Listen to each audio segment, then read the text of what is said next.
नमस्कार, DD news की विशेष पेशकश एजेंडा में आप सभी का बहुत बहुत स्वागत है। मैं हूं आपके साथ मोहम्मद अतीक।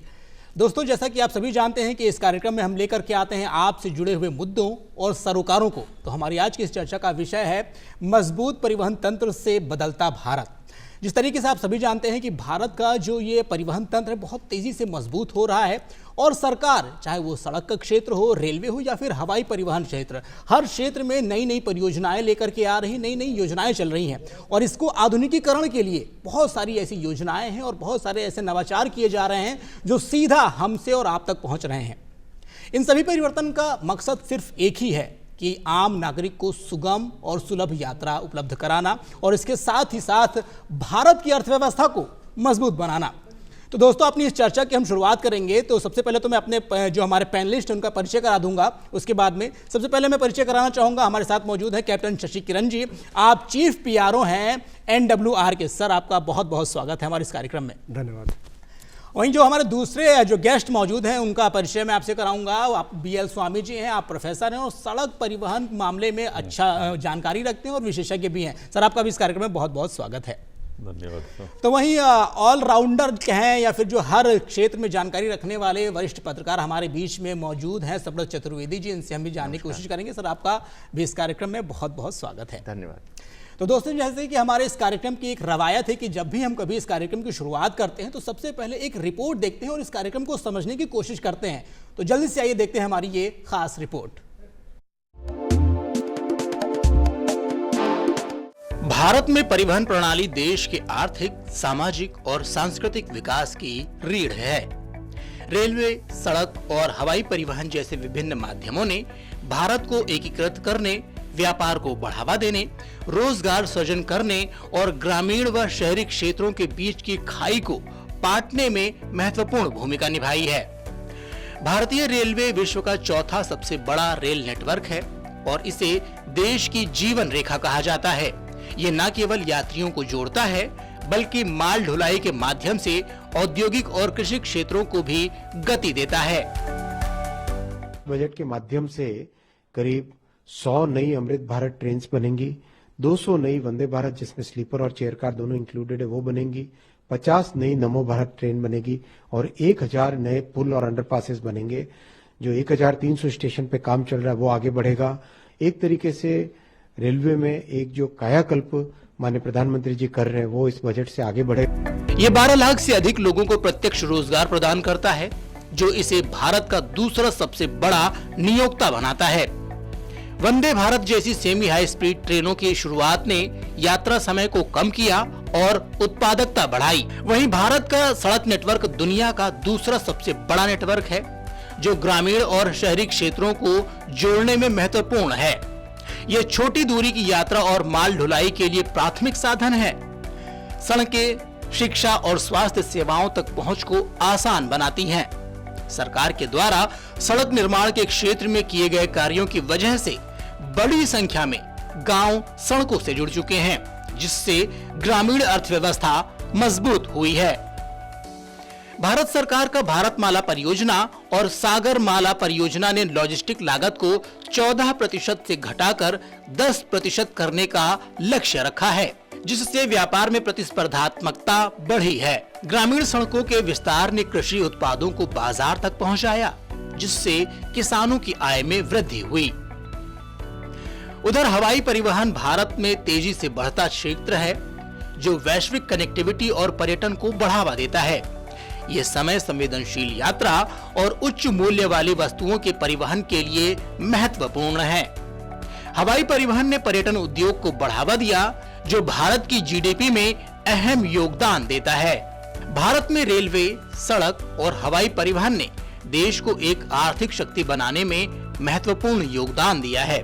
रेलवे माल ढुलाई और किफायती यात्रा, सड़कें स्थानीय कनेक्टिविटी और हवाई परिवहन वैश्विक एकीकरण के लिए आधार प्रदान करते हैं। हाल के वर्षों में इन क्षेत्रों में निवेश ने विकास को और तेज किया है। Bureau report, DD news, Jaipur.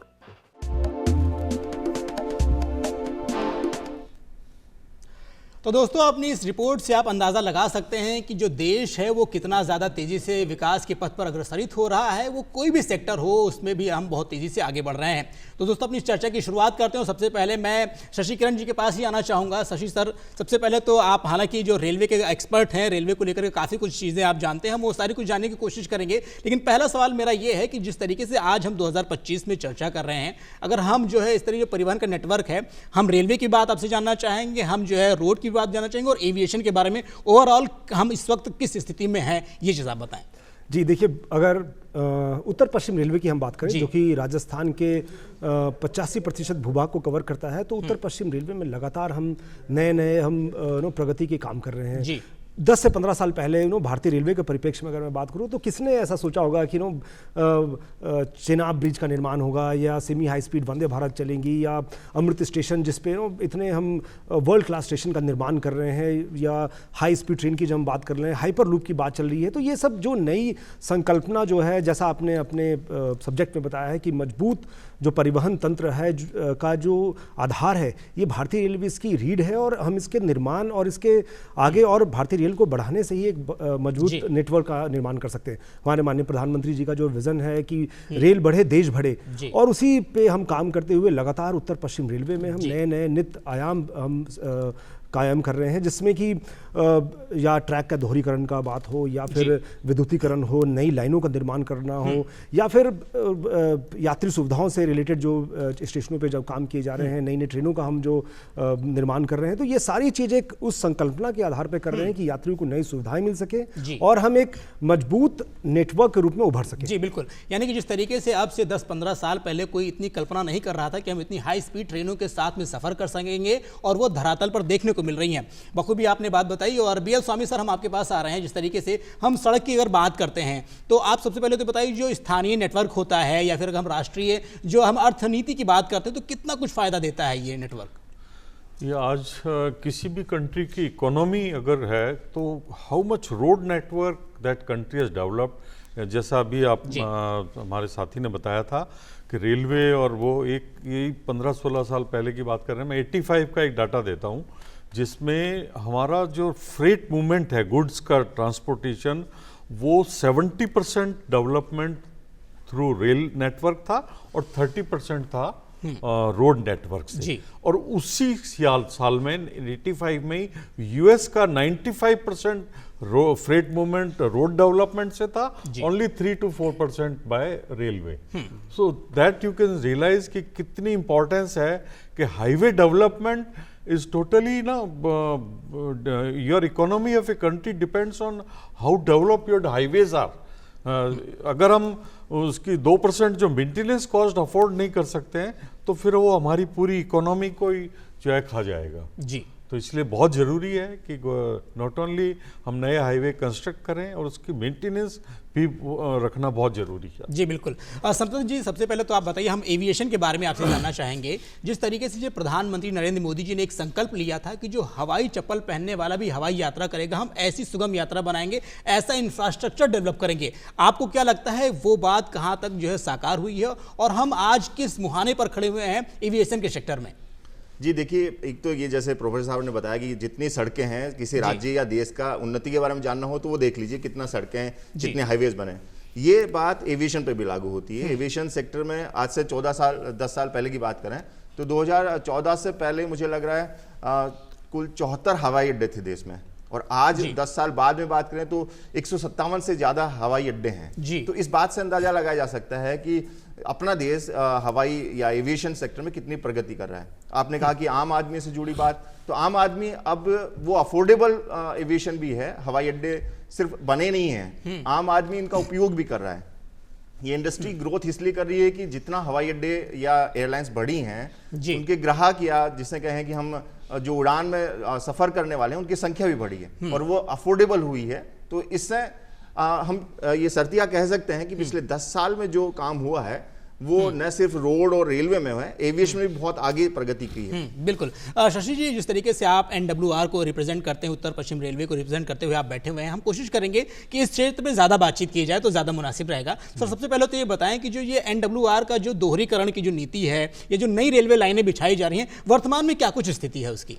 देखिए किसी भी इंफ्रास्ट्रक्चर को बढ़ाने में सबसे इम्पोर्टेंट जो है वो है उसमें इनपुट देना जी। और हमारा जो रेल नेटवर्क है अभी राजस्थान में जो है उसको इसकी जाल को और हम लगातार बढ़ाने की कोशिश कर रहे जी। हैं। नई रेल लाइनों के बिछाने का कार्य हो, जैसे कि जहाँ जहाँ पे अभी रेल का सेवा नहीं है, रेल की सेवा, उसको हम वहाँ पे नई लाइनों को बिछाने का काम करें। एक और हमारा कंस्ट्रेंट होता है सिंगल लाइन सेक्शन। जी। आपने सुना होगा जैसे कि हाँ सिंगल लाइन के कारण से गाड़ियाँ ट्रैफिक वेट कर रही है, ट्रेन वेट कर रही है, तो दोहरीकरण जो होता है ट्रैक का वो भी हम एक मिशन मोड एरिया में ले रहे हैं। और या फिर गेज कन्वर्जन का काम हो, जैसे अभी राजस्थान में जो बहुत सालों पहले लगभग 20 साल पहले जो है पूरा मीटर गेज नेटवर्क था ये, उस पूरे मीटर गेज नेटवर्क को ब्रॉड गेज नेटवर्क किया गया है और अभी थोड़ा सा ही पोर्शन हमारा बचा हुआ है और हमने कुछ पोर्शन को हेरिटेज के रूप में रखा है। तो ये पूरा जो काम है, साथ ही साथ विद्युतीकरण, ये भी हमारा 100% विद्युतीकरण का जो लक्ष्य है, ये सारा इंफ्रास्ट्रक्चर से रिलेटेड वर्क है और इस पर हमारा फुल फोकस है।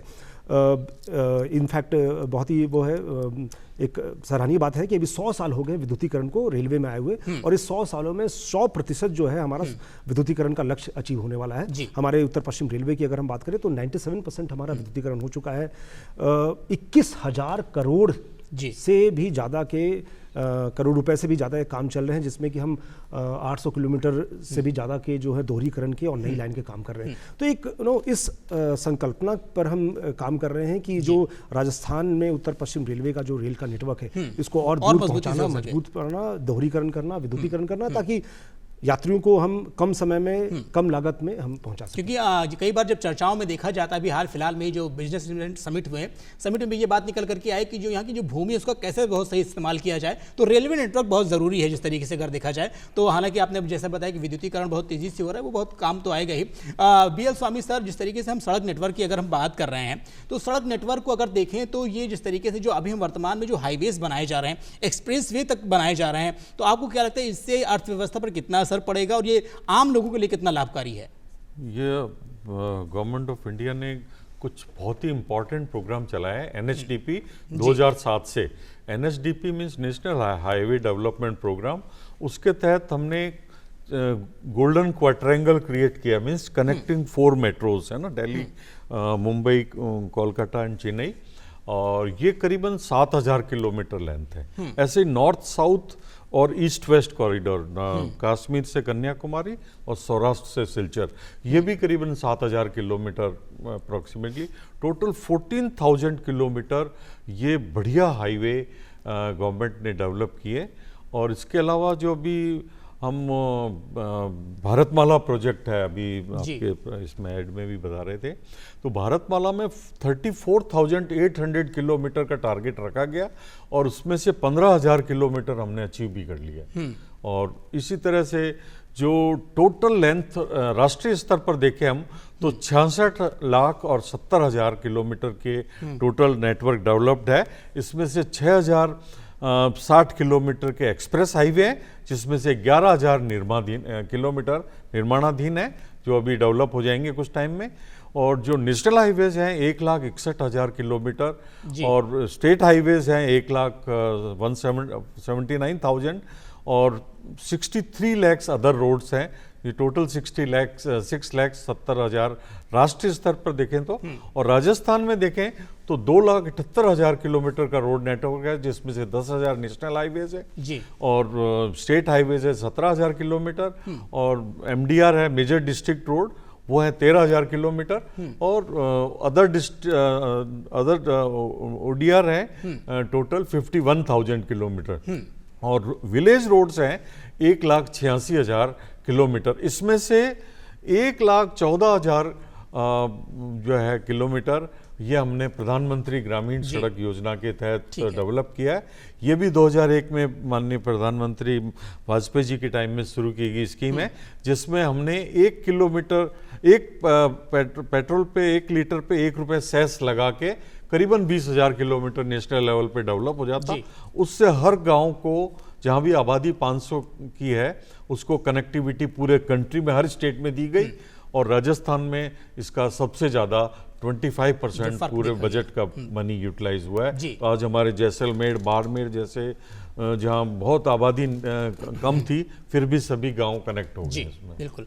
सप्रत जी, जब ये आपने बताया कि मतलब इतने बड़े पैमाने पर जो एयरपोर्ट बनाए गए हैं, कई सारी हवाई पट्टियां बनी हैं, तो कहीं ना कहीं इससे जो वैश्विक कनेक्टिविटी है वो बहुत अच्छी सुनिश्चित हुई है। तो सबसे पहले मैं आपसे ये जानना चाहूँगा, जो व्यापार है, जो विदेशी व्यापार है, वो कितना ज़्यादा जो है सुगम हो पाया है और कितनी ज़्यादा अर्थव्यवस्था में योगदान दे रहा है? देखिए, जैसे प्रोफेसर साहब ने बताया कि ग्राम सड़क योजना थी, वो इस तरह की थी कि गांव वाला आदमी शहर पहुंच रहा है, शहर वाला महानगर पहुंच रहा है। उसी तर्ज पे एविएशन की बात करें, एयरलाइंस की बात करें, तो अब किशनगढ़ में एक हवाई पट्टी बनी है जहां पे किशनगढ़ के व्यापारी, मार्बल व्यापारी हैं, वो सीधी उड़ान अहमदाबाद भर सकते हैं। अहमदाबाद यानी कि वो बंदरगाह तक पहुंच सकते हैं, बंदरगाह से सीधा एक्सपोर्ट हो रहा है माल। तो हम लोग इस बात का अंदाजा पहले नहीं लगा सकते थे। आज से 10 साल पहले की बात मैं बता रहा हूँ कि 2011-12 की बात है। मुझे एक फुटबॉल का इंटरनेशनल टूर्नामेंट था पूना में, तो मुझे 2 दिन पहले यहाँ से टिकट करवानी पड़ी जयपुर से, वो आया लखनऊ जी। आज वो स्थिति नहीं है। आज किशनगढ़ से भी आप अहमदाबाद जा सकते हैं। तो ये जो बदलाव आया है पिछले 10-15 साल में, वो आमूलचूल परिवर्तन है। और ये सिर्फ ऐसा नहीं है कि आप सिर्फ आवागमन के लिए सुगम साधन हुए हैं, ये बिजनेस का मतलब वो ढांचा ही बदल गया है जी। पहले बंदरगाह जाने के लिए आपको बाई ट्रेन या बस जाना पड़ता था, लेकिन आज किशनगढ़ का व्यापारी जो है वो किशनगढ़ से, एक छोटा सा टाउन है राजस्थान का, वो किशनगढ़ व्यापारी अहमदाबाद ट्रेवल कर रहा है बाई एयर। तो ये तो बिजनेस के लिए बहुत बड़ा उपलब्धि है कि आपके पास एविएशन सेक्टर इतना डेवलप हुआ है। तो निश्चित तौर पे न सिर्फ यहाँ लोकल व्यापारी बल्कि इंटरनेशनल लेवल पर जो व्यापार है, इंपोर्ट एक्सपोर्ट जो होता है, वो बढ़ रहा है। बिल्कुल। जिस तरीके से अभी समृद्ध साहब ने बहुत अच्छी बात बताई कि पहले क्या होता था कि जब एक टिकट लेनी होती तो एक लंबी कतार लगानी पड़ती थी, एक लंबा अरसा लगाना पड़ता था, तब जाकर कहीं जो है टिकट कंफर्म हो पाता था। लेकिन आज के दौर में जैसा कि रेलवे की अगर मैं बात करूँ तो उसमें बहुत आमूलचूल परिवर्तन आए हैं। आप 1 दिन पहले, 2 दिन पहले भी अगर आप टिकट के लिए अप्लाई करते हो तो मतलब मैक्सिमम चांसेस रहते हैं कि वो हो जाते हैं। सर, ये कैसे सुनिश्चित हो पाया और क्या लगता है ये टाइम ड्यूरेशन थोड़ा और कम करने के लिए क्या योजना है आपकी तरफ से? देखिए, एक तो पूरा टिकटिंग सिस्टम ऑनलाइन कर दिया गया है, तो हमारा जो पैसेंजर रिजर्व सिस्टम है ऑनलाइन है।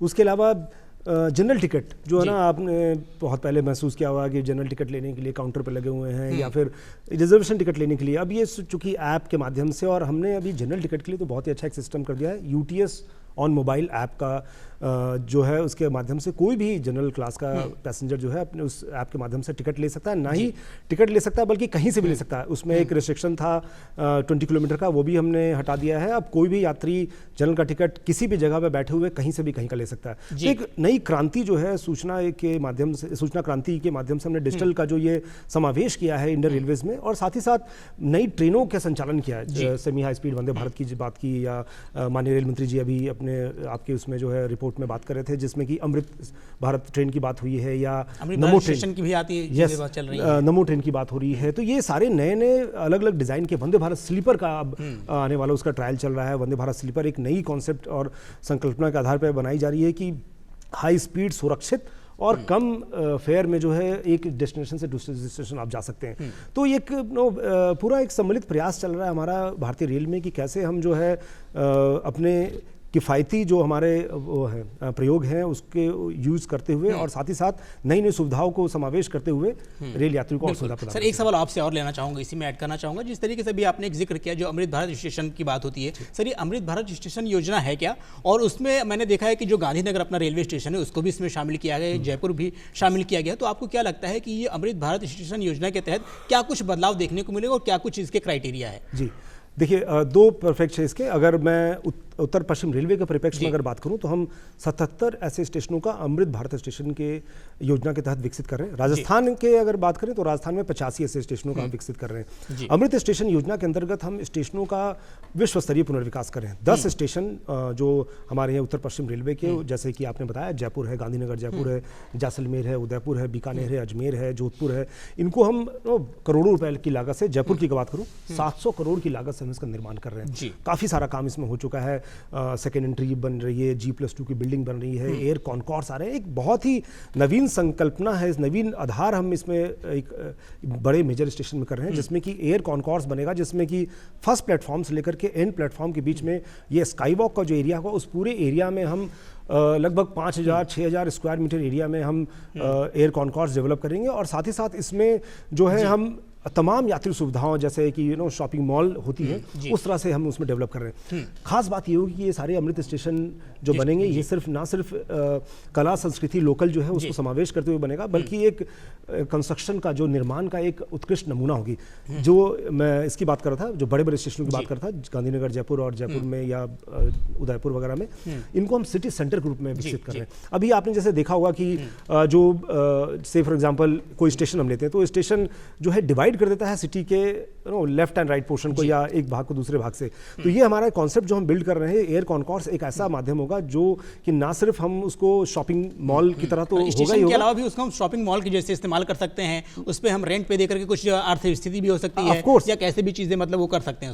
नॉट ओनली दैट, ये वो भी चीज होगी कि इसमें जो है हम जैसे अब गांधीनगर की बात करें तो एक है टोंक रोड साइड और दूसरा है बजाज नगर साइड। तो टोंक रोड का निवासी जो है उस बिना टिकट लिए हुए उस एयर कॉन्कोर्स की सुविधाओं का उपयोग कर सकता है और दूसरे साइड जा सकता है। तो ना यह मिलाने का, हम सिटी में जो हमारे नागरिक जो रहते हैं उनको है, स्टेशन अब डिवाइड नहीं करेगा, स्टेशन जो है उनके लिए एक पर्यटन का केंद्र बनेगा, माध्यम बनेगा एक दूसरे से कनेक्ट करने के लिए। बिल्कुल जिस तरीके से भी आपने सारी बातें बताई, जो तस्वीर हम एयरपोर्ट पर देखा करते थे वो तस्वीर हम रेलवे स्टेशन पर देखेंगे इस योजना के तहत। बेंगलोर में डेवलप किया है। जी बिल्कुल, जो रेलवे स्टेशन को जस्ट लाइक जो दिल्ली का T3 टर्मिनल है जी, उस तरह की फैसिलिटी जिसमें पूरी एस्केलेटर्स वगैरह, old persons can also go from one platform. बिल्कुल स्वामी जी, इस तरीके से हालांकि आप सड़क के बारे में काफ़ी कुछ विशेषज्ञता रखते हैं तो इसीलिए हम आपसे बातचीत कर रहे हैं। सर, एक जो सबसे अहम मुद्दा है उस पर बात करना बहुत लाजमी है, जिस तरीके से जो रोड सेफ्टी की बात होती है। अभी हाल फिलहाल में जिस तरीके से कई सारे एक्सीडेंट होते हैं, एक्सीडेंट के टाइम पे बहुत सारी ऐसे इंजरीज होती हैं, सर इनको रोकने के लिए क्या कुछ सरकार की तरफ से पॉलिसी बन रही है? और सर मैं ये भी आपसे कहना चाहूँगा, जो आम नागरिक हैं उनकी क्या रिस्पॉन्सिबिलिटी होती है रोड सेफ्टी को लेकर के? इन दोनों चीज़ों पे आपसे राय जानेंगे। हाँ, ये जस्ट लाइक अपने इंफ्रास्ट्रक्चर डेवलपमेंट की बात कर रहे हैं, जहाँ विकास है तो एक कॉन्ट्राडिक्टरी चीज़ें आती है। एक तो पॉल्यूशन भी आएगा इसके साथ और दूसरा एक्सीडेंट के फॉर्म में डेथ्स वगैरह भी हो रही हैं।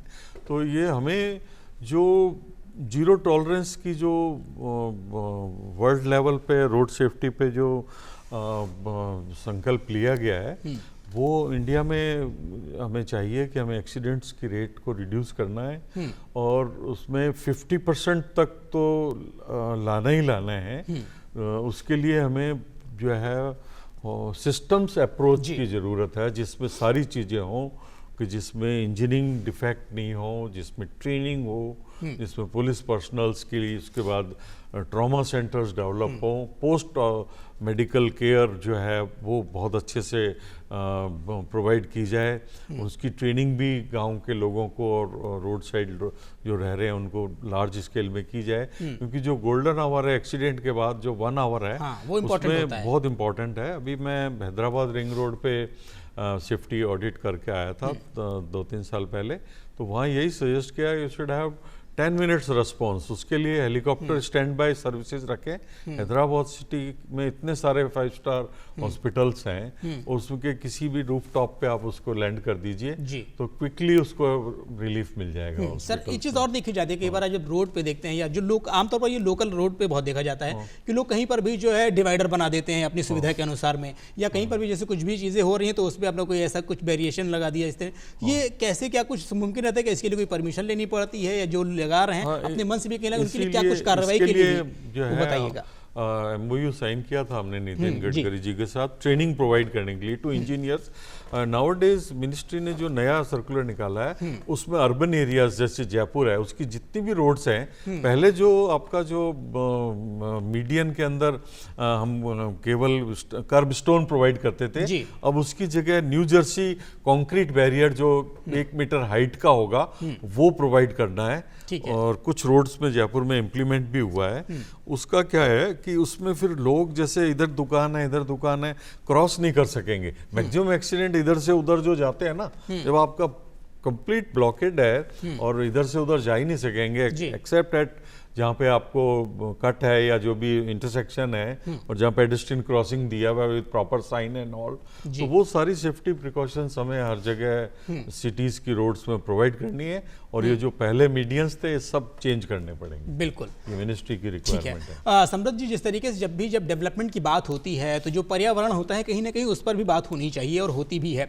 तो सर ये सबसे पहले जानना चाहूँगा, जो एयरपोर्ट बन रहे हैं या एयरवेज बन रहे हैं, रेलवे की जो नेटवर्क जो जाल बिछाया जा रहा है, सड़कों का जो जाल बिछाया जा रहा है, इसमें पर्यावरण की जो जंगल हैं उनको क्या कुछ मतलब सुनिश्चित किया जा रहा है, उनकी सुरक्षा को लेकर के? क्या उनके वनों की कटाई या पेड़ों की कटाई, इस तरीके से पर्यावरण को लेकर क्या कुछ स्थिति है, क्या कुछ पॉलिसीज है, ये मैं जानना चाहूँगा। देखिए, पिछले एक दशक में जितने डेवलपमेंट वर्क हुए हैं उनमें पर्यावरण का ध्यान पूरी तरह से रखा गया है, क्योंकि अब ऐसी ही नीतियां हैं, केंद्र सरकार की नीतियां हैं, राज्य सरकार की नीतियां हैं।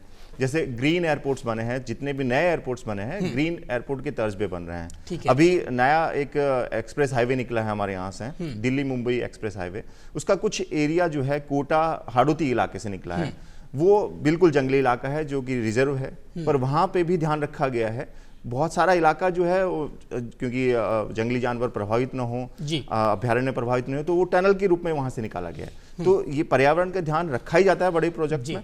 हाँ, अब पर्यावरण का एक ऐसा आयाम है कि जितना करो उतना कम है, क्योंकि हर डेवलपमेंट के साथ पेड़ भी कटते हैं। पर हाँ, अभी जितने दिल्ली मुंबई एक्सप्रेस हाईवे पे काम हुए हैं, उससे लगता है कि जितने विकास हो रहे हैं उस पर ध्यान तो दिया जा रहा है। मैं इसमें ऐड करना चाहूँगा अपनी बात कि जितने भी हमारे रेलवे के जो प्रोजेक्ट होते हैं उन सब में हम इन्वायरमेंटल क्लियरेंस और जो फॉरेस्ट क्लियरेंस है वो तो खैर लेते ही हैं। रेलवे में हमारी इन्वायरमेंट की एक अलग से डिपार्टमेंट है, ठीक है, और ये पूरी फोकस के साथ वर्क करती है कि जो हमारे इस तरह के जो प्रोजेक्ट्स हैं और प्रोजेक्ट्स पे जो काम चल रहा है, इनकी इन्वायरमेंट पे जो इफेक्ट हो रहा है उसको मिटिगेट करने का। देखिए, जैसा कि संबित जी ने बताया कि विकास होना है, प्रगति होनी है, तो ये पेड़ कटेंगे ही या उनके हम फिर ल्यू में हम नया फॉरेस्टेशन करेंगे, बट उसके साथ ही साथ ये भी ज़रूरी है कि हम कुछ ऐसा भी काम करते रहें ताकि हम इसको ऑफसेट कर सकें इस लॉस को। और इसी क्रम में हम जो भी हमारी प्रोजेक्ट होती है उसका हम 1% जो है वो हम इन्वायरमेंट रिलेटेड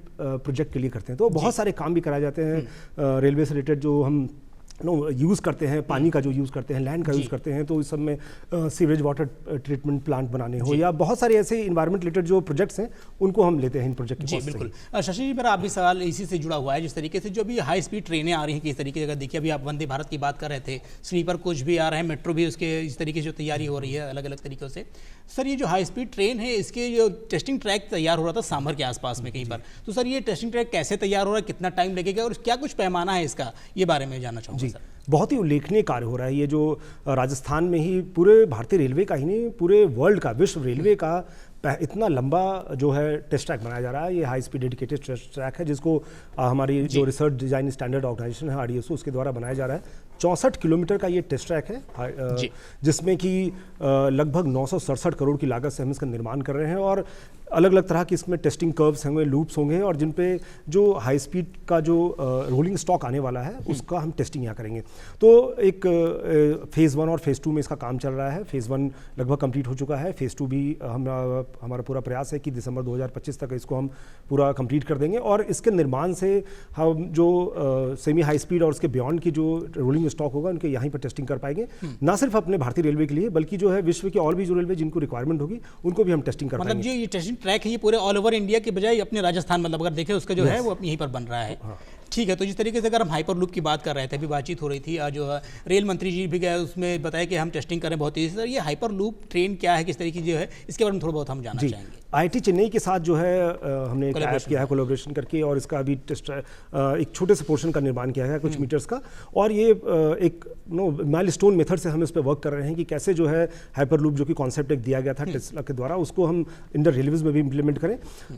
एक जैसे जैसे नेटवर्क बढ़ेगा उससे साथ साथ रिक्वायरमेंट और लोग जो एस्पिरेशन है, एक्सपेक्टेशन है, वो बढ़ती है। लोग बात करते हैं कि हाँ सेमी हाई स्पीड जाए, हाई स्पीड के बाद हाइपर लूप की बात करते हैं। तो इन सारी उस पूरे विजन को ध्यान ध्यान में रखते हुए ये हाइपरलूप पे वर्क चल रहा है। अभी तो मैं कहूँगा कि बहुत ही नेसेंट स्टेज पे है, लेकिन ये एक विजन है और जरूर हम इस पे ठीक है सफल होंगे। हाँ स्वामी जी, हम लोग बातचीत करें डेवलपमेंट को लेकर के, जो इंफ्रास्ट्रक्चर बहुत अच्छी तरीके से बदल रहा है, लेकिन जो सबसे अहम मुद्दा है वो एक ये रोजगार का होता है। अगर हम रोजगार की स्थिति में बात करें तो हम आपसे जानना चाहेंगे, रेलवे के बारे में भी जानना चाहेंगे, सड़क परिवहन में भी जानना चाहेंगे, और जो एयरवेज है उसमें रोजगार के क्या कुछ अवसर इसमें पैदा होंगे और कितना ज़्यादा हम लोग इसमें ग्रो करेंगे। हाँ, ये इंफ्रास्ट्रक्चर डेवलपमेंट में we require lot of engineers, lot of constructing agencies और जो कंसल्टेंट्स हैं।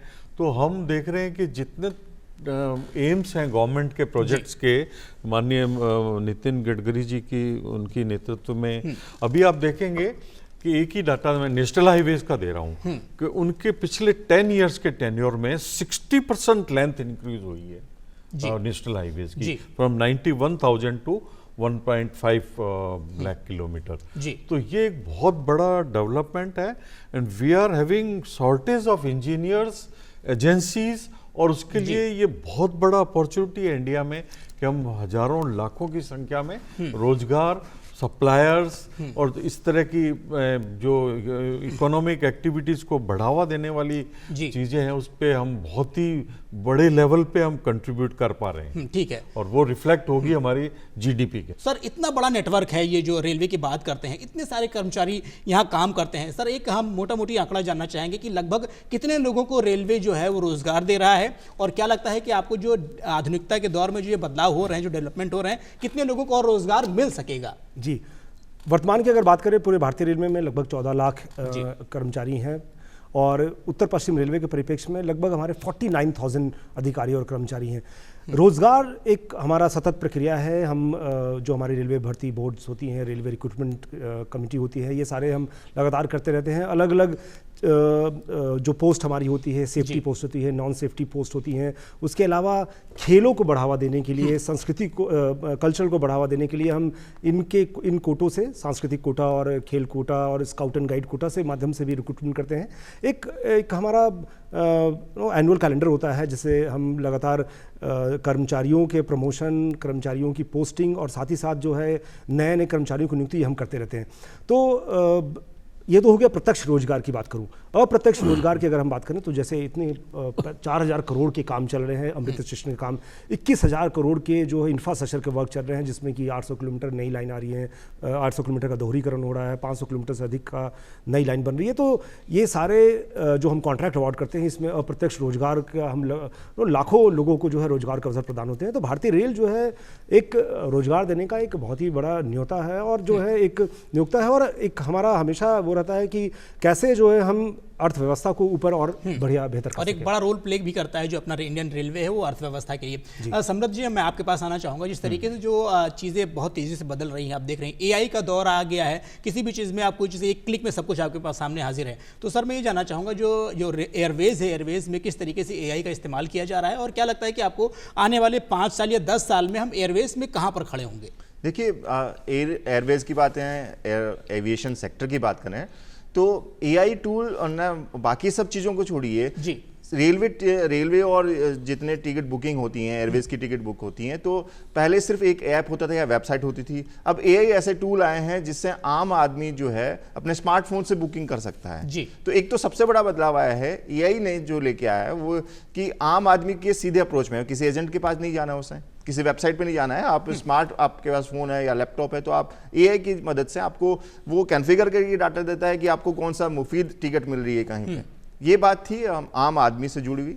हम एविएशन सेक्टर की, एविएशन इंडस्ट्री की बात करें तो एआई वो सब चीज़ें प्रोवाइड करा रहा है। जैसे एजुकेशन की बात करें, एविएशन इंडस्ट्री में जाना है, एविएशन एजुकेशन जाना है, तो एआई बहुत बड़ा रोल प्ले कर रहा है, क्योंकि हम आज का जो है वो एडवांसमेंट जितना आ रहा है एविएशन में, वो लेटेस्ट टेक्नोलॉजी की बात कर रहे हैं, तो एआई निश्चित तौर पे उसको आगे बढ़ाएगा। बिल्कुल ठीक है शशि जी, जिस तरह टेक्नोलॉजी जो आती है उसके फायदे तो होते हैं, लेकिन अगर आप देखें तो उसको छानियाँ भी रहती हैं। अब जैसे मैं बात करूँ, जब टेक्नोलॉजी अगर आई है तो कई सारी जो साइबर फ्रॉड बढ़ गए हैं। आप भी मान लीजिए कोई ऑनलाइन टिकट बुक कर रहा है, टिकट के साथ में कुछ फ्रॉड हो गए, फर्जी वेबसाइट भी चल रही है। ऐसे में इन चीज़ों से बचने के लिए इंडियन रेलवे क्या कुछ कर रहा है, क्या कुछ तैयारियाँ, क्या रणनीतियाँ हैं? देखिए, एक तो सबसे पहले बात है जो कि आपके दर्शकों को इस आपके माध्यम से बताना चाहूँगा कि हमेशा जो है अधिकृत जो वेबसाइट्स होती हैं उनके माध्यम से ही, जो IRCTC की वेबसाइट है और जो अधिकृत जो वेबसाइट है उनके माध्यम से ही टिकट आप बुक करें। हमारी जो मेजर जो बुकिंग होती है, जो रिजर्वेशन है या अनरिजर्व भी जो बुकिंग है, ये ऑनलाइन के माध्यम से होती है और इस दौर में हमें बहुत ही सावधानी बरतने की ज़रूरत है। इसके साथ ही साथ जो हमने ऐप डेवलप किए हुए हैं, हमारी एक विंग होती है रेलवे प्रोटेक्शन फोर्स की और जो कमर्शियल डिपार्टमेंट की विंग होती है, ये लगातार इस पे नज़र भी रखती है कि कहीं पे कोई मल्टीपल टिकट बुकिंग तो नहीं हो रही है, क्या किसी एक अकाउंट से लगातार कोई बुकिंग तो नहीं हो रहा है। तो ये सब ध्यान में रखते हैं, इसकी मॉनिटरिंग भी होती रहती है, लगातार AI के माध्यम से मॉनिटरिंग करते रहते हैं। IRCTC जो हमारा एक सेंट्रलाइज बॉडी है वो भी मॉनिटर करती है और ऐसे सच केसेस में हमने बहुत सारे केसेस में हमने इस तरह के हाँ भाई सर, मैं एक सवाल मेरा ये भी था कि अगर बाय द वे किसी के साथ कोई फ्रॉड अगर हो जाता है या सफर के दौरान कोई इसके साथ कोई ऐसी चीजें घटती हैं तो कहाँ किससे मदद मांगे, कुछ ऐसी चीज, अगर कुछ हेल्पलाइन नंबर हो या कोई ऐसी वेबसाइट हो, उसके बारे में हमारे दर्शकों को बताएं। हमारा जो है एक रेल मदद एक पोर्टल है जो कि इंटीग्रेटेड पोर्टल है, जहाँ पे कोई भी यात्री जो है अपनी यात्रा के बारे में या स्टेशन के बारे में कोई शिकायत या सुझाव दे सकता है। और ये 139 मैं रिपीट करूंगा, ये हमारा हेल्पलाइन नंबर है, इंटीग्रेटेड हेल्पलाइन नंबर है। किसी भी जगह से जो है आप इस नंबर पे कॉल करके जो है आप अपनी तुरंत जो है अपनी मदद ले सकते हैं। सोशल मीडिया प्लेटफॉर्म पे भी हम बहुत एक्टिव हैं। हमारे जो सोशल मीडिया प्लेटफॉर्म है, या X हो गया या फेसबुक हो गया, इस पे हम तुरंत जो है त्वरित सहायता करते हैं। अगर किसी को कोई सहायता चाहिए तो हम तुरंत उस पर संबंधित विभाग को उस पर बताते हैं और संबंधित विभाग तुरंत उस पर कार्रवाई भी करता है। हमने एक नई और भी एक प्रणाली शुरू की है जिसमें कि सोशल मीडिया को ना सिर्फ हमने समस्या निदान केंद्र की तरह ही नहीं, इसको हमने रोचक और बढ़ाने के लिए भी नए अभी प्रयोग किए हैं, जिसमें कि हम नए हैशटैग्स हमने बनाए हैं, जिससे कि जो हमारे फॉलोअर्स हैं उसकी संख्या में 200-300% की वृद्धि तो हुई है। साथ ही साथ उनको हम नए रोचक जानकारियां दे रहे हैं ताकि वो रेल यात्रा के लिए और भी ज़्यादा सही हो सके। तो एक नंबर जो अभी कैप्टन साहब ने बताया 139, इसको आप सभी लोग याद कर लीजिए। कभी भी आपके साथ कोई भी ऐसी घटना घटित होती है जिसपे आप मदद लेना चाहते हैं तो 139 डायल करें, उसके बाद आपकी समस्याओं का निदान होगा। BL स्वामी जी, हम आपके पास आ रहे हैं। जिस तरीके से सर जो अगर इंफ्रास्ट्रक्चर की बात होती है, रेलवे हाईवेज की बात हो गई या फिर जिस तरीके से जो एयरवेज की बात हो रही है, सर ये सारी चीज़ें धरातल पर उतारने में कई सारी चुनौतियां भी सामने आती हैं। आपको क्या लगता है कि कौन सी ऐसी चुनौतियां हैं जिनके दो चार होना पड़ता है और उसके बाद में जो हम काम कर पाते हैं? हाँ, क्योंकि ये सब हाई टेक्नोलॉजी इन्वॉल्व हो रही है, सभी इंफ्रास्ट्रक्चर, चाहे रेलवे हो चाहे एयरपोर्ट्स हों, और उसमें न्यू मटेरियल्स है, न्यू कंस्ट्रक्टिंग टेक्नोलॉजी है, नए इक्विपमेंट्स आ रहे हैं और इन सब में अच्छी कंस्ट्रक्टिंग कंपनीज़ का होना बहुत ज़रूरी है जी। तो बहुत अच्छी उसकी बहुत लिमिटेशन है। जैसे L&T टाइप की कंस्ट्रक्टिंग कंपनी, वो चाहे रेलवेज़ हो चाहे एयरपोर्ट्स हो चाहे हाईवेज़ हो, तीनों में ही पार्टिसिपेट करती है। तो उस तरह की कंपनियां जो हैं काफ़ी कंपनियां हैं, बट स्टिल डेवलपमेंट जिस लेवल का इंडिया में होना है उस हिसाब से बहुत ये सबसे बड़ा चैलेंज है। ऐसे ही इंटरनेशनल कंसल्टेंट्स हैं और बहुत कम कंपनियां विदेशों से इंडिया में आ रही हैं, क्योंकि NHAI ने कर रखा है इंटरनेशनल कंसल्टेंट हर हाईवे प्रोजेक्ट पे ज़रूरी है। तो चूंकि वो लोकल कंडीशन से इतने अवेयर नहीं होते तो they tie up with the local consultants, तो जॉइंट वेंचर की तरफ से वो करते हैं। और दूसरा जो एक्सीडेंट से रिलेटेड चीज़ें, नई टेक्नोलॉजी जो हमें ज़रूरत है, ITS इंटेलिजेंट ट्रांसपोर्ट सिस्टम, तो इन सब की चीज़ें हमें साथ साथ इंटीग्रेट करना पड़ेगा। अभी मैं दोहा कतर में गया था, वहाँ पे उनका ट्रैफिक कंट्रोल रूम है, उसमें एक मिस्टर मुस्तफ़ा है, उनका मैं यहाँ पे जितनी ट्रेनिंग हाईवे से रिलेटेड सेफ्टी की करी है तो वो ऑनलाइन लेक्चर्स भी देते हैं। ठीक है। फिर अभी वर्ल्ड कप फुटबॉल कतर में हुआ था 2022 में, तो उसका उन्होंने सारा, इतनी बसें, जितने खिलाड़ी और इतने लोग बाहर से आए हुए, उन सब का मॉनिटर करा और उन सबको आगे से आगे व्हीकल टू व्हीकल मैसेजिंग भी करना है। इन सब का भी इंडिया में कोऑर्डिनेशन का अभाव है। अभी हैदराबाद रिंग रोड का जब मैं सेफ्टी ऑडिट कर रहा था तो उन्होंने एक कंट्रोल रूम डेवलप किया हुआ है, बस उसमें वो इतना देख रहे हैं कि हाँ कौन सी गाड़ी जा रही है, कोई रॉन्ग उसको डाउन उतरना था और वो हाईवे पे गलत चली गई, अब वो घूम के आना चाहती है तो उनको तुरंत पकड़ के वो फाइन करके बिल्कुल, मतलब इस तरीके से टेक्नोलॉजी का इस्तेमाल किया जा रहा है और जिससे चीज़ें जो यात्राएं हैं वो सुगम हो रही हैं। समृद्ध जी, जिस तरीके से जो सरकारें होती हैं जो परिवहन की जो पॉलिसीज बनाती हैं, आपको क्या लगता है कि किस तरीके के बिंदुओं को इसमें शामिल करना चाहिए, जो आप बताना चाहें कि जो आम लोगों से जुड़े हुई चीज़ें किस किस तरीके के पॉइंट्स होने चाहिए? देखिए, एक तो मैं बात कर रहा हूँ कोविड-19 के समय की। इस समय एविएशन सेक्टर पूरा तरह से बर्बाद हो गया था। 15,000 करोड़ रुपए तक का हानि एक मोटा मोटी तौर पे मानी जा रही थी। हालांकि इंडिगो उस समय भी लाभ में थी। मेरा ये मानना है कि सरकार को ऐसी नीतियां लानी चाहिए कि आम आदमी के पहुंच तक एविएशन या रेलवे या रोडवेज बसें या सड़क पे चलना मुफीद हो, पर उसके लिए जो कंपनियां हैं, एयरलाइंस हैं या हवाई अड्डे जो चला रहे हैं, मेंटेन कर रहे हैं, उनके लिए भी ऐसी नीतियां लाएं कि वो अपना विकास कर सकें और ग्राहक को यानी आम आदमी तक वो सुविधा अप्रोचेबल बना सकें। तो वो जरूरी है। सर, एक चीज़ और, जिस तरीके से अगर हम देखते हैं कई बार जैसे जो बीपीएल टाइप की जैसे बिलो पॉवर्टी लाइन होती है, एक क्राइटेरिया ये होता है, एक थोड़ा सा और उसके ऊपर होता है। तो रेल जो मतलब एयरवेज की हम बात करें, उसमें अगर मान लो टिकट किसी को खरीदना है, किसी को सफर करना है, तो कोई ऐसी पॉलिसी नहीं बन सकती कि भाई हाँ आप जो है जो बिलो पॉवर्टी लाइन के हैं तो आपको हम इसमें प्राथमिकता देंगे, आपको इसमें सब्सिडी देंगे, इस तरह के कुछ पॉइंट्स अगर इसमें हो तो? देखिए, अभी एक नवाचार था, मैं बता रहा हूँ, किशनगढ़ एयरपोर्ट की बात करें, मतलब बहुत छोटा सा एयरपट्टी है वो, पर वहाँ पे व्यापारियों को प्रोत्साहित करने के लिए कि वो एयरलाइन का इस्तेमाल कर सकें, तो वहां का जो व्यापार मंडल है, एसोसिएशन, वो एसोसिएशन ने 1,000 रुपए का पर टिकट उनको डिस्काउंट देना शुरू किया, अभी भी जारी है वो, जिससे कि एविएशन इंडस्ट्री या वहां जो चल रही है एयरलाइंस, उसको घाटा न हो। तो घाटा न हो इसके लिए वो एसोसिएशन वहां पे मदद कर रही है। हाँ, मुझे ऐसा लग रहा है कि सरकार को भी इस तरह की योजनाएं, अपने योजनाओं में इस तरह की बातें शामिल करना चाहिए कि न एविएशन इंडस्ट्री को नुकसान हो, न आम आदमी को जेब पे भारी पड़े। बिल्कुल, जिस तरीके से सर रेलवे की अगर हम बात कर रहे हैं सर, तो अक्सर जो है सुरक्षा की बात होती है, कई बार कुछ घटनाएं हो भी जाती हैं इस तरह, अगर हम देखते हैं, नज़र डालते हैं, लेकिन सर इससे बचने के लिए एक कवच की बहुत ज़्यादा चर्चा हुई, जो है क्या ये ऐप है कि जो इस तरह की टेक्नोलॉजी है, इसे कवच है क्या और इसमें क्या कुछ काम रहता है और कैसे काम करता है? देखिए, इसमें कोई डाउट ही नहीं है, कोई संशय नहीं है कि भारतीय रेलवे के लिए सबसे बड़ी प्रायोरिटी है संरक्षा। सेफ्टी ऑफ पैसेंजर जो है वो मोस्ट हमारा प्रायोरिटी और मिशन ये रहता है। लगातार हम उस पर वर्क करते रहते हैं। और जो आपने कवच की बात की, ये जो है मेक इन इंडिया का कॉन्सेप्ट है। पहले तो पूरा ये सारी टेक्नोलॉजी और ये पूरा सा कॉन्सेप्ट डिज़ाइन है इंडिया में ही किया गया, जैसा कि वंदे भारत जो हमने बनाई है। और ये एक टक्कररोधी प्रणाली है जिसमें कि यहीं पे डेवलप की गई है, जिसमें कि कोई भी ट्रेन आमने सामने साइड कोलिजन नहीं हो पाएगा। अभी इसका जो ट्रायल, इनफैक्ट राजस्थान में ही माननीय रेल मंत्री जी जब आए थे तो उन्होंने कोटा के पास जो है, सवाई माधोपुर के पास जो है इसका परीक्षण भी किया था, सफल परीक्षण हुआ वो। और इसके जो नया वर्जन जो है उसको भी डेवलप कर लिया गया है। उत्तर पश्चिम रेलवे के परिप्रेक्ष्य में अगर हम बात करूँ तो लगभग 1600 किलोमीटर पर हम फर्स्ट फेज में इस कवच का लगा रहे हैं, जिसमें कि ये टेक्नोलॉजी जो है वो सैटेलाइट बेस्ड टेक्नोलॉजी होगा, जिसमें कि जो लोकोमोटिव होते हैं, इंजन होते हैं, उसमें भी ये लगाई जाएगी, स्टेशनों पर लगाए जाएंगे, बीच ट्रैक पर भी लगाए जाएंगे। और ये एक सम्मिलित ऐसी प्रणाली होगी जिससे कि कोई भी टक्कर, कोई भी जीरो ये अचीव करेगा। जीरो टक्कर जो है कि कोई भी ऐसा इंसिडेंट नहीं होगा, कोई भी अनयूजुअल नहीं होगा। इनफैक्ट ये पीरियोडिकली जो है लोको पायलट को अलार्म देते रहेगा, जो गेटमैन है, स्टेशन मास्टर है, उनको भी अलार्म देते रहेगा अगर कोई भी अनयूजुअल, क्योंकि पूरी जो भारतीय रेलवे की जो प्रणाली की जो वर्किंग प्रणाली है, ये सारा बहुत सारा अभी भी मैनुअल इन द सेंस की मैन पावर बेस्ड है, ह्यूमन रिसोर्स है। तो कोई भी गलती जो है, मानवीय भूल अश्वभावी है। तो इसलिए जो है उस सबको ध्यान में रखते हुए इसको ऐसा फेल सेफ सिस्टम बनाया गया है ताकि कभी भी कोई टक्कर किसी भी तरह से ना हो।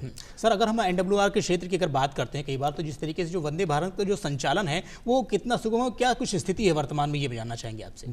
Vande Bharat make in India का ही एक ज्वलंत उदाहरण ही नहीं है, बल्कि भारतीय रेलवे की एक नई पीढ़ी का आगाज़ है। और जो है अभी राजस्थान में अगर हम बात करें तो 4 वंदे भारत के हम संचालन कर रहे हैं। 2 और रूट पर भी अभी हमारा इसका चल रहा है, बात जल्दी इसका भी संचालन किया जाएगा। अभी हम जो चला रहे हैं वंदे भारत, वो है चंडीगढ़ से अजमेर के बीच में चलती है, जयपुर से उदयपुर के बीच में चलती है, उदयपुर से आगरा चलती है और जोधपुर से साबरमती अहमदाबाद के बीच में चलती है। काफ़ी क्रेज़ है लोगों में इस वंदे भारत के संचालन के लिए, बहुत अच्छी हमारी बुकिंग भी आती है इसमें। और हम लगातार इसमें प्रयास कर रहे हैं कि इसके जो वर्जन है, वंदे भारत जो ट्रेन का वर्जन है, उसको और अपग्रेड किया जाए। जो अभी चेयर कार का वर्जन है उसमें भी हम अपग्रेड कर रहे हैं। और साथ ही साथ जैसे मैंने बताया कि वंदे भारत स्लीपर जिसका ट्रायल चल रहा है और जल्दी उसको भी संचालित किया जाएगा। नमो ट्रेन जो है वो आने वाली है, अमृत ट्रेनों का ऑलरेडी आगाज़ हो चुका है। तो पूरी जो ये नई नई टेक्नोलॉजी जो रोलिंग स्टॉक की आ रही है, इसमें हम नए नए प्रयोग कर रहे हैं, नए नए सुविधाएं विकसित कर रहे हैं ताकि यात्री को और अच्छी हम सुविधा प्रदान कर सकें। स्वामी जी, जिस तरीके से जो सार्वजनिक परिवहन की बात हम लोग करते हैं, तो उसको जो निजी परिवहन क्षेत्र होते हैं उसकी सुविधाओं से अगर हम बात करें तो और अधिक कैसे आकर्षक बनाया जाए, मतलब जिस तरीके जो प्राइवेट होती हैं उस तरीके सरकारी जो व्यवस्थाएं उसको कैसे आकर्षित बनाया जाए कि लोग उससे आकर्षित होकर के ज़्यादा से ज़्यादा संख्या में सफ़र करें। हाँ, ये बहुत इम्पॉर्टेंट क्वेश्चन है। इसको हम दो तरह से बोलते हैं, पब्लिक ट्रांसपोर्ट सिस्टम है ना, उसमें हम जैसे दिल्ली में है वो मेट्रो सिस्टम है ना, वो भी part of public transport system है, और दिल्ली ट्रांसपोर्ट कॉरपोरेशन बसेस भी चल रही हैं, है ना। ऐसे ही बॉम्बे में RRT है, रैपिड रेल ट्रांजिट सिस्टम है, वो हर 3 मिनट और 6 मिनट में ट्रेन इनकी मूवमेंट है, वो लाइफ लाइन है बॉम्बे की। ऐसे ही चेन्नई के अंदर पलवन ट्रांसपोर्ट कॉरपोरेशन है। तो बेसिकली गवर्नमेंट का एक सोशल कमिटमेंट है to provide good quality of public transport system in form of metro lines. Jaipur में जैसे अभी एक लाइन है, हमें और 3-4 लाइंस चाहिए जिससे ज़्यादा से ज़्यादा लोग ऑफिसेज से, अपने घर से ऑफिसेज जा सकें और पर्सनलाइज व्हीकल्स ना यूज करें, क्योंकि जैसे ही पर्सनलाइज व्हीकल ज़्यादा होंगे, आज जयपुर में यही स्थिति है कि हर चीज़ के लिए सबसे ज़्यादा लोग अपने स्कूटर कारों से ट्रैवल कर रहे हैं in absence of proper public transport system. तो इसीलिए जो है वो फिर कैओस, कंजेशन, एक्सीडेंट्स और फिर जाम लगना, ये स्थितियाँ आ गई है। अब आप देखो दिल्ली की तरह हमें भी एलिवेटेड रोड्स का ही कंसेप्ट अभी हाईकोर्ट सर्किल से जेएलएन मार्ग तक लाने की सोच रहे हैं। तो इस तरह के कंसेप्ट लाने पड़ेंगे, मल्टी लेवल हाईवेज का कंसेप्ट। तो ये बहुत ज़रूरी है, पब्लिक ट्रांसपोर्ट को स्ट्रेंथन करें, उसमें खूब अच्छा फंडिंग भी गवर्नमेंट को करना चाहिए इंफ्रास्ट्रक्चर के लिए, क्योंकि प्राइवेट तो अपने हिसाब से चलता है। आज जितनी प्राइवेट बसेस पब्लिक ट्रांसपोर्ट में जयपुर में चलती हैं, वो जब तक उनकी भर नहीं जाए ना तो वहीं तब वो आगे बढ़ाते नहीं है। बिल्कुल, टाइम वहाँ फाइन लगेगा, फिर तेजी से चलाते हैं, फिर जाते हुए एक्सीडेंट करते हुए जाते हैं। करने की जरूरत है, चाहे वो व्यवस्थापक जो लोग हैं, जो भी हर सेक्टर पे काम करें, हर लेयर पे काम करें, उनकी ये जिम्मेदारी निभाने की जरूरत है। समझ जी, एक चीज़ आपसे और जानना चाहेंगे, चूंकि जिस तरीके से जो एयरवेज की बात होती है, इसमें रोजगार के कितने अवसर उपलब्ध हो रहे हैं और इनकी तैयारी के लिए क्या कुछ करना चाहिए, क्या कुछ कोर्स करके लोग इस फील्ड में आ सकते हैं और इसमें अपना करियर बना सकते हैं? देखिए, एविएशन सेक्टर को समझना हो तो आधारभूत ढांचे की बात करें, सबसे पहले एविएशन इंडस्ट्री की बात करते हैं, जहाँ पे बहुत सारा स्कोप है, क्योंकि वहाँ टेक्निकल बहुत सारे फील्ड हैं जहाँ पे इंजीनियर भी जा सकते हैं और वहाँ में एडमिनिस्ट्रेशन भी जा सकता है, मतलब वो सर्विसेज भी वहाँ पे हैं आम आदमी के लिए, नए युवा के लिए। दूसरा सेक्टर आता है एयरवेज, एयरलाइंस जिसकी बात करें तो उड्डयन विमानन या जिसे कहें कि हम हवाई जहाज से जो जुड़े व्यवसाय हैं, जितने करियर के ऑप्शंस हैं वो सारे खुले हैं। तीसरा हवाई अड्डे वाला मामला आता है, जो अलग अलग क्षेत्रों में मैंने जैसे पहले बताया था कि 74 हवाई अड्डों से सीधे 157 हवाई अड्डे तक 10 साल में पहुंचे हैं। तो जितना हवाई अड्डे बढ़े हैं, रोजगार के अवसर उतने ही बढ़े हैं। तो एक तीसरा जो चौथा जो रोजगार का अवसर है वो है टिकटिंग, या जिसे कहें कि आम आदमी से सीधे पहुंचने के लिए जो तीसरी कड़ी है, यानी आउटसोर्स कहते हैं। ठीक है। तो उसमें भी बहुत सारे अवसर हैं, उन पे सब काम किया जा सकता है। चूंकि जिस तरीके से हमारा जो कार्यक्रम है वो अपने अंतिम पड़ाव पर है, चूंकि वक्त की कमी है, तो जल्दी से मैं एक सवाल आपसे ले लेना चाहूँगा। शशि सर, सबसे पहले आपसे जानना चाहूँगा, हमने काफ़ी कुछ बातें की, काफ़ी कुछ सेक्टर्स को कवर किए। अगर मैं आपसे जानना चाहूँ कि आज हम 2025 से 10 साल बाद अगर हम स्थिति में जानना चाहें कि रेलवे किस स्थिति में होगा, तो आप क्या कहना चाहेंगे? बहुत ही अच्छा प्रश्न आपने पूछा, क्योंकि जो है ये एक जिस निरंतर जो हम प्रगति कर रहे हैं, भारतीय रेल, उत्तर पश्चिम रेलवे जिस नए नए आयाम स्थापित कर रहा है, आप एक मान के चलिए ना सिर्फ एक संरक्षित सुरक्षित प्रणाली तो हम देंगे ही, स्टेशनों का जो पुनर्विकास हो रहा है वो अब अगले 10 सालों में आप ऐसे स्टेशन देखेंगे जो कि फॉरेन में जैसे आप जाते हैं, जैसे टोक्यो का जो स्टेशन है वो टोक्यो सिटी है, एक्चुअली एक सिटी हिट की तरह डेवलप्ड है। इस तरह के स्टेशन डेवलप होंगे। इस ट्रेनों की स्पीड का अगर हम बात करेंगे तो बुलेट ट्रेन की जो टेक्नोलॉजी आ रही है उससे भी हाई स्पीड जो हाइपर लूप वगैरह जो है, ये सब चीज़ें आएंगी। और जो हमारी पूरी जो ये इंफ्रास्ट्रक्चर है, इंफ्रास्ट्रक्चर में बहुत बड़ा एक आशातीत सुधार हम ला करके इसमें एक भारतीय रेलवे को एक नया आयाम देंगे। साथ ही साथ में लास्ट में, चूंकि अब खत्म समय हो रहा है, तो मैं अपील भी करना चाहूँगा आपके माध्यम से सारे दर्शकों को कि जब भी आप ट्रेन में सफ़र करें तो कभी भी जो है लाइट ट्रैवल करें, क्योंकि जो है आप बहुत ज़्यादा हेवी लगेज के साथ आप ट्रैवल करेंगे तो आप इनकन्वीनियंस कॉज कर सकते हैं। पूरे भारतीय रेलवे में जैसे मैंने बताया 100% विद्युतीकरण हो चुका है। कभी भी जो है आप रूफ पे ट्रैवल ना करें और कभी पायदान पे ट्रैवल ना करें। सफाई में, स्वच्छता में हमारा जरूर सहयोग प्रदान करें, क्योंकि स्वच्छ रेल और स्वच्छ भारत की जो संकल्पना है तभी हो सकती है जबकि हम सभी जो है स्टेक होल्डर बन करके इसको स्वच्छ रेल किया काम करें। स्वामी जी, जल्दी साहब से एक सवाल लेना चाहेंगे। आप रोड सेफ्टी पर जो नागरिक हैं उनकी क्या कुछ जिम्मेदारी होनी चाहिए, उसके बारे में बता दीजिए। हाँ, हर नागरिक को बहुत ध्यान से हाईवे पे जब भी चल रहे हैं तो बहुत ध्यान से देखना चाहिए कि जो भी व्हीकल आपके चल रहा है उसके आगे कोई व्हीकल होता है तो जो आपको ध्यान नहीं, अगर आपने ओवरटेकिंग किया है और उधर से कोई आदमी निकल के आ रहा है तो ये कई चीज़ें जो है, आप हेलमेट पहनना, पीछे वाले जो सीट पे बैठे हैं उसके लिए भी बहुत ज़रूरी है। और हाईवे में चलते हुए आपका हेलमेट आपकी लाइफ सेविंग वो है, सिस्टम है। इवन छोटे बच्चे का है, यूएसए में तो उसका भी बेल्ट और सब कुछ रहता है। तो ये सब चीज़ें इंडिया में भी बहुत स्ट्रिक्टली इम्प्लीमेंट हो रही है। अभी कल ही नए रूल्स आए हैं जिसमें हैवी फाइन्स 2 से 3 गुना कर दिया गया हर चीज़ वायलेशंस के लिए। और सबसे ज़्यादा जो भी इससे रिलेटेड स्कूलों में ट्रेनिंग बहुत ज़रूरी है। आम आदमी को अवेयरनेस के लिए जो ट्रैफिक पुलिस कैंपेन चलाती है बिल्कुल, इस तरीके से प्रोग्राम चलाने की जरूरत है। जो स्टूडेंट हैं, जो स्कूल के सड़क बच्चे सुरक्षा महीना, पहले सप्ताह होता था, बिल्कुल। आजकल नितिन गडकरी जी ने इसको महीना कर दिया है। हाँ, बहुत अच्छी पहले, इससे काफी कुछ जागरूक हो जा रही। बिल्कुल सर, अब मैं समृद्ध जी के पास आना चाहूंगा। सर, मैं आपसे फाइनल कमेंट लेना चाहूंगा एयरवेज पे 30 सेकंड में। देखिए, एयरवेज बहुत तेजी से बढ़ रहा है। अगले कुछ सालों तक हम ये उम्मीद करते हैं कि जो जितने ग्रीन एयरपोर्ट्स बनने वाले हैं वो जितनी जल्दी हो सके वो बने, जितना अफोर्डेबल टिकट्स आम आदमी तक पहुंच सकें।